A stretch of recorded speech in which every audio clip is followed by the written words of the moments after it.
কার্যত উৎসবে মেতেছেন বিজেপি কর্মী সমর্থকরা। সেখানে ঢাক ঢোল বাজানো হচ্ছে, তোমার ছবিটা দেখাচ্ছে, ঢাক ঢোল বাজানো হচ্ছে, সেখানে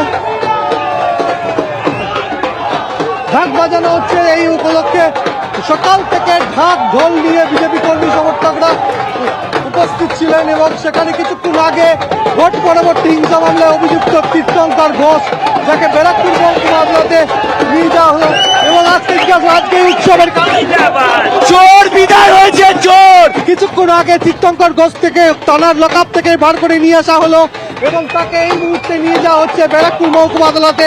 আর সেই কারণে উৎসব শুরু করেছেন বিজেপি কর্মী সমর্থকরা।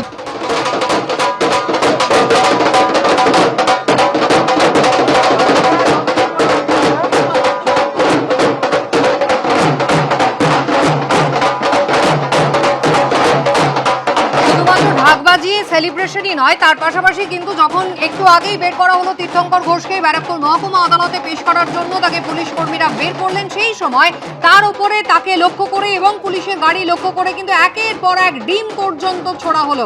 সরাসরি আপনাদের আবারও নিয়ে যাব, আমাদের প্রতিনিধি সমীরণ পাল রয়েছেন আমাদের সঙ্গে। সমীরণ, খড়দা থানার বাইরে একেবারে সকাল থেকে সেলিব্রেশনের ছবি দেখা যাচ্ছিল।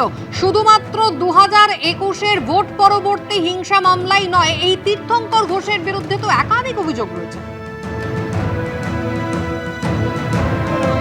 একেবারে কুসুমিতা, তীর্থঙ্কর ঘোষের বিরুদ্ধে একাধিক অভিযোগ রয়েছে এবং যে অভিযোগ ছিল তাতে ক্ষোভে ফুঁসছিলেন বিজেপি কর্মী সমর্থকরা।